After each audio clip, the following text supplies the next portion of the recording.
earlier, and Spirit was just bringing things back to my attention, like back around to my attention about the people in my life who are people who are living in their truth. They have no shame in their authenticity and their truth.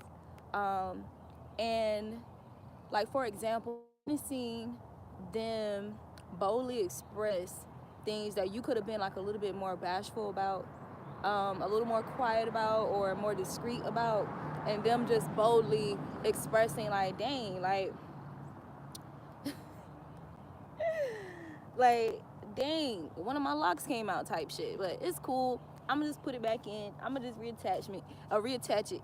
Like just random stuff like that.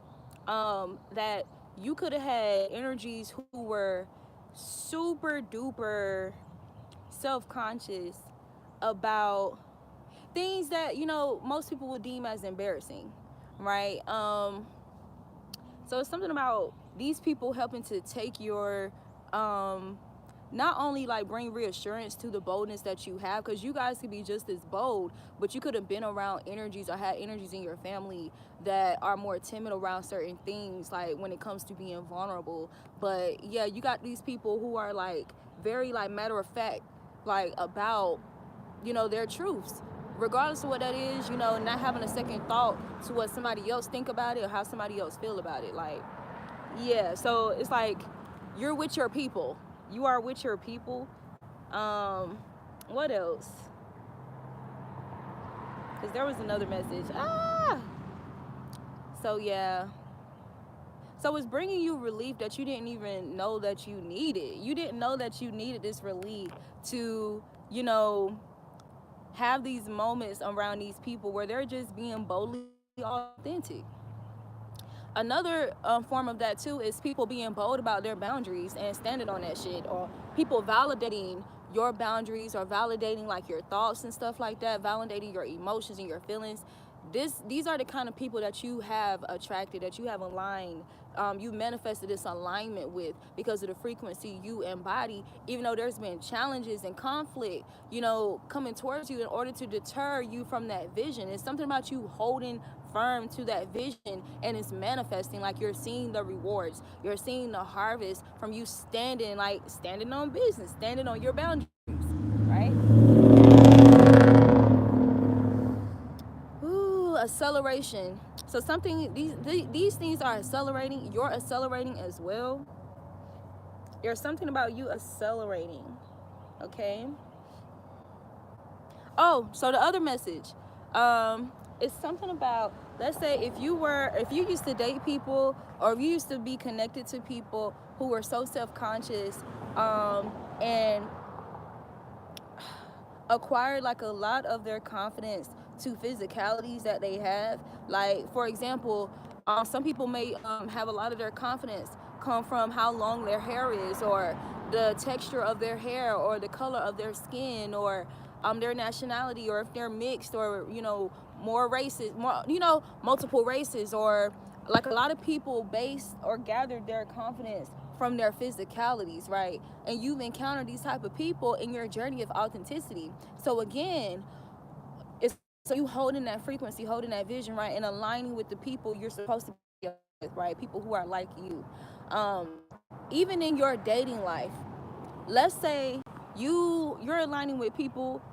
Like, if there was somebody you used to be connected to who got a lot of their confidence from the fact that they had long hair or curly hair or whatever the case may be, it's something about you aligning with people who have like really, really kinky hair, but they're like very expressive and confident in the kind of hair that they have, or people who don't have no hair at all. People who don't have any hair, they have a low cut, they have waves, they have a bald head, whatever the case may be, but they're so confident, and they don't base a lot of their confidence from that. They base their confidence in a higher power, in spirit. They base their confidence in their character and how they treat people, the energy that they put out. This is where their confidence comes from. When it comes to their approach with people, they don't have any ill intentions. They don't have to look over their shoulder. They don't have to worry or feel like people are always out to get them, because of the dark things that they do, or that they've done, or that they have failed to like repent of, or um, correct the situation or heal the situation in some way or another, or forgive themselves, right? So yeah, like that's the message that I have for you guys. It's not really anything long. Like I don't want to, over exaggerate it and stuff like that. But yeah, yeah, that's what I was hearing from spirit. Okay. Also, some of you guys may resonate with this. Like if you felt like there was some type of limitations or restrictions on your way of grounding, maybe you felt like it was too many, like too much going on, like in the area that you're at, in order for you to be able to really ground and let loose and like wallow around in the grass and stuff like that, like you're able to, like you were before. It's something about you overcoming um, whatever anxieties, that could be like collective anxiety, social anxiety, or anxieties picked up from someone else who used to be in your energy, someone that you purged out of your energy. Maybe these people could have been more timid about stuff like that. It's something overcoming that. So, like, and you realigning with understanding energy, like connecting with universal energy, even in the animals, the insects, all of that stuff. So it's like, for example, if before you analyze something like, there might be too many ants or too many bugs. I don't know if I can really do yoga or ground and stuff like that. And I'm speaking from my own experience as well. It's something about you overcoming that and understanding energy. So these past few, moments that I've been, out here grounding and stuff like that in this particular area that I'm at, I used to be hesitant of doing so because of, the bugs and all that stuff. And like, I'm talking fire ants. It's something about, them not bothering you at all. Like I done had an ant, crawl over me, a fire ant crawl over me, where initially we'll be so quick to right? But I'm just so chill and so grounded that it doesn't even matter. Like, I've been kind of okay with bumblebees and stuff like that, but it's just something about you overcoming any anxiety associated with that or those kind of things. Like you just being or just coming more and more into embodying a boldness about doing what you know is medicinal to your soul, medicinal to your vessel and your mind. And mindfulness is something about a higher level of mindfulness that you're achieving, right? So yeah, like when I do my forearm like stands and stuff like that, my headstands and stuff like that, I don't think about if something's gonna bite me or crawl on me or anything. I don't think about those things. I don't. And what's crazy, they don't. I realized that I was kind of tripping about nothing. So there's another message that I had got a couple weeks ago. So one of my cards, I misplaced it, right? And I ended up replacing the card only to discover that I had the card that I thought was missing the entire time. Even though it was months later, I had what I needed the entire time. Even though it created anxiety, I felt like, I was experiencing some type of bad luck. It turned out that I had what I needed the entire time. So there's a message in that. So what happened was my card was inside my phone case. And there was something that occurred. So something may happen, or you could have experienced something that caused you to open up or to open up something. I don't know why I'm hearing Pandora's box as well, but open up something and then end up discovering something that you thought you lost, something that you thought you misplaced, right? Or was taken from you and you had it the entire time. 844 on the timer just now, right? Okay. And it's something about you gaining weight as well, like gaining healthy weight. Gaining healthy weight. So whether that be your body or it could just be abundance, it can be finance, it can be material, it can be people, it can be healthy people, healthy connections. But you're gaining like healthy weight. Healthy weight.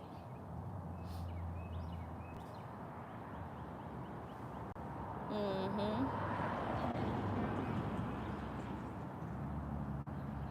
You're also doing better with overcoming this energy of, going into things with anxiety, for the simple fact that you think you're failing at something or you think you're not doing something to the level that you would desire, and just overthinking the situation.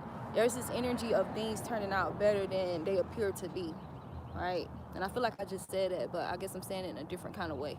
Right. So you can be like stressing yourself about something, even crying, shed tears, stuff like that. And then you'll go around, for some of you, you'll go around these high vibrational people or these high vibrational environments. And first of all, they are able to detect and read your energy. They care about you genuinely enough. They genuinely love you enough to be able to read and detect if something is going on with you, right? And they genuinely want to be able to bring you some type of aid or solution or support. Like, they genuinely want to do this, right? And it's something about using humor, right, and comedy and playfulness in order to transmute or help you alchemize that energy, right? You being uncomfortable makes them uncomfortable, and so they want to do what, you know, what they can within reach to put you back in a state of comfort and ease. So this is the type of energies that you can expect as well, or that you're experiencing. Okay.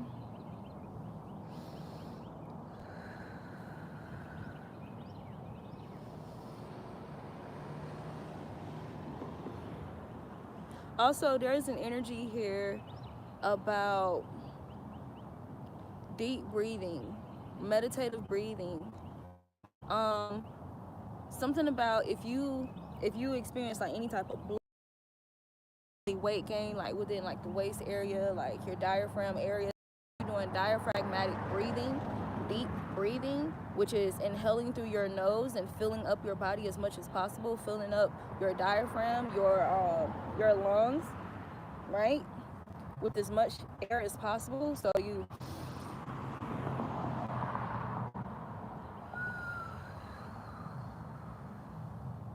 doing those kind of breaths would help like the bloating or whatever supposed weight gain decrease, because it's not actual weight for some of y'all, it's not actual fat for some of y'all. For some of y'all, it's emotional weight, it's emotional energy in your sacral chakra that needs to be released. And ways you can release that is through deep meditative breathing, as well as for some crying.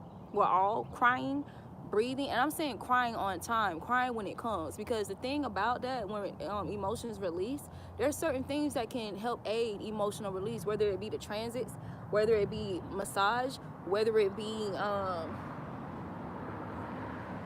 cycles, moon cycles for women, their menstrual cycles. There's different things that, you know, kind of help onset or like give a push to an emotional release. So that's one way to eliminate like excess energy in the sacral. Doing yogic stretches, doing a yogic flow helps to decrease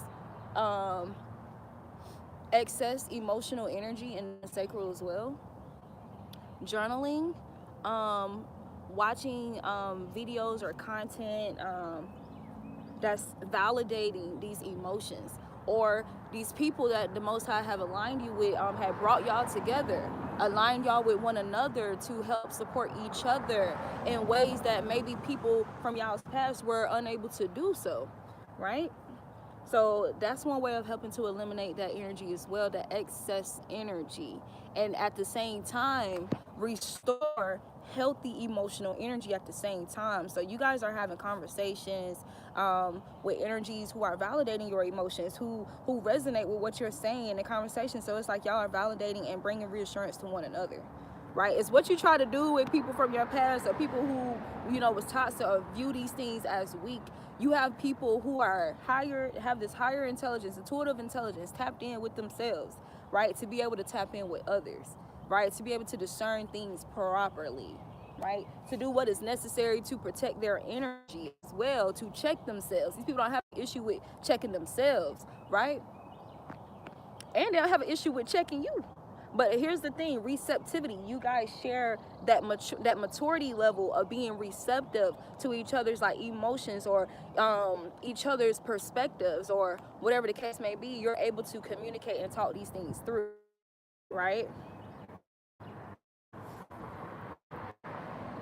And someone, y'all had people that really, you know, could have tried to convince you like you was doing too much, and, you know, stuff like that. And it's something about spirit wanting you to become grounded in spirit, in the Most High first, and within yourself more so, before these people like came in to help validate these emotions and stuff like that, so that you don't become codependent on these people for that. You don't become codependent on people for validation and acceptance and stuff like that. So everybody likes validation. Everybody loves that reassurance. Everyone wants to feel accepted. You know what I'm saying? But that addiction to that, feeling like you need that to compensate over, to compensate over the Most High. No, like he was trying to prevent that from happening, so that it'll happen. It'll manifest in a healthy manner. And so yeah.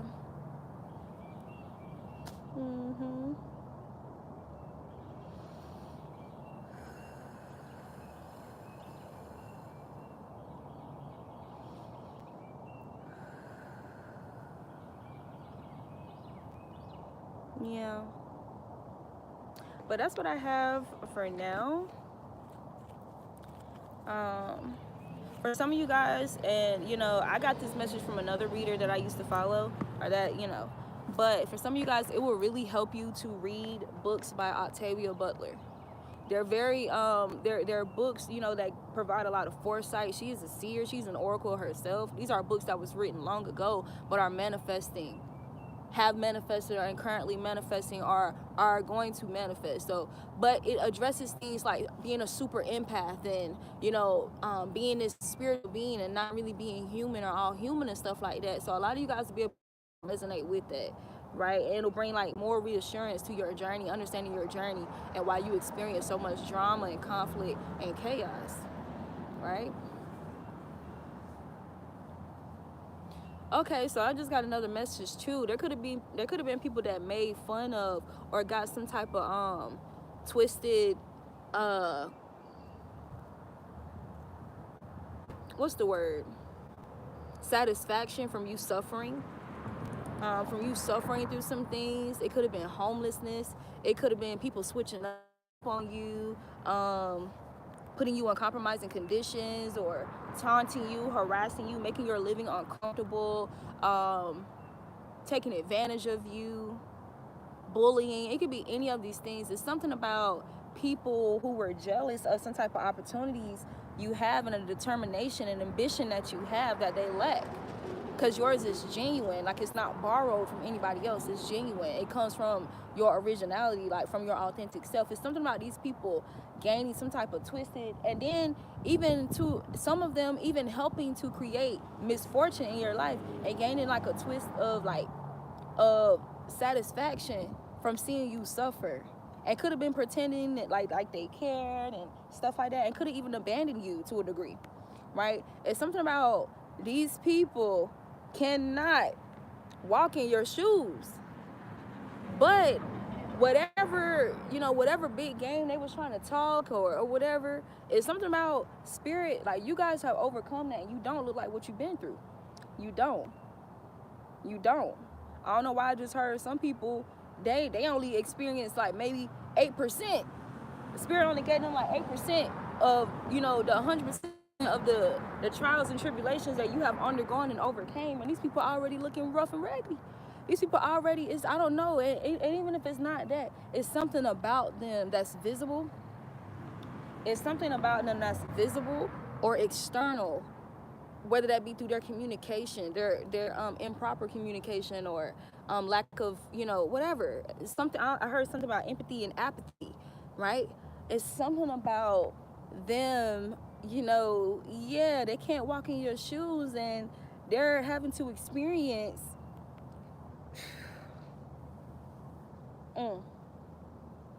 So just imagine these people trying to make it seem like you deserve these things that you went through, and you honestly didn't. And then some of them at their own hand, putting you through things that you honestly didn't deserve to go through. Now, mind you, that means they've been sowing seeds of evil and wickedness. So when that karma comes from, okay, this is energy where you actually do deserve this stuff. Imagine the intensity of what they have to experience and go through to be humbled. You guys went through things from the simple fact that you were humble, and people wanted to ruffle your feathers because they were intimidated by that. Or they felt like, oh, it's too good to be true. Or if you experienced this and you wouldn't be so humble. You wouldn't be so healthy. You wouldn't be so disciplined. You wouldn't be so positive. You wouldn't look like this. You wouldn't look like that, right? Because you guys could have experienced some things that really, it was like jabs to your self-esteem and like your confidence and stuff like that, right?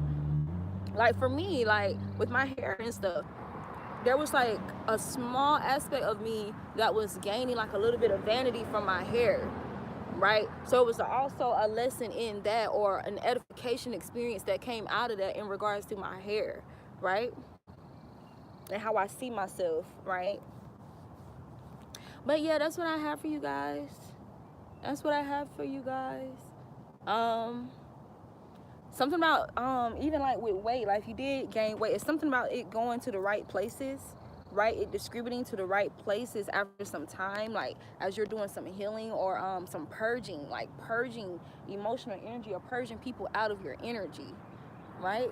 And these people could have felt like you were being defeated, or they were defeating you, or they had one up on you, because it appeared like you were about to fail, like you were failing, you were being defeated, and or the conflict and chaos was overcoming you. It appeared that way. It appeared that way. And another thing too, because of what's visibly, like what people can visibly see, people will be able to tell that, okay, there's definitely some type of correlation with this person being associated with y'all, and whatever changes, temporal changes that they experienced, that wasn't the most positive changes, right? Opposed to them being disassociated, or you being disassociated with these toxic people, right? Or these people that turn fake or whatever, these Judases, right? And that reflecting off your energy, that radiating off your energy, right? Because you could even have people trying to associate your abundance or your wealth or you doing good with themselves, when in actuality, not only was it coming from you, they was benefiting off you, gaining wealth and opportunities from being associated with you, but you get that from the divine. And they was being blessed from being associated with you, because you get blessed from the divine. You're connected with the divine, right? So while they're over there struggling with their faith and stuff like that, thinking that they did it all by themselves, thinking that their appearance and stuff like that, their money gets them these things, their charm, their charisma gains them these things. Now that you guys are no longer associated, right? And they're in alignment with people who are like them, 22 on the timer, right? Why is it that you're still being blessed? The Most High is making a way for you. The Most High is making a way for you. And these people are experiencing losses. And you could have experienced loss. It's the same shit, because you was associated with them. You could have been back in, or back and forth into a poverty mindset and stuff like that, because you was associated with these people. But they try to project that onto you and try to say that came from you. Yeah. Now that people are where they should be, it's just something about things being made very clear of who is low vibrational and who is high vibrational, who is of God, who is of the divine, and who is of wickedness and evil, who is of toxicity. All right, you guys, but that's all I have for you at this time. I love you. I love you. Okay? And remember, if someone, transitioning from like a karmic cycle or stuff like that, anybody can love you. I love you. God loves you. God is love. But none of this matters if you don't love you. And if God is love, how can you thoroughly, authentically, wholesomely love yourself when you don't have that love and that connection with God? All right? But see you guys.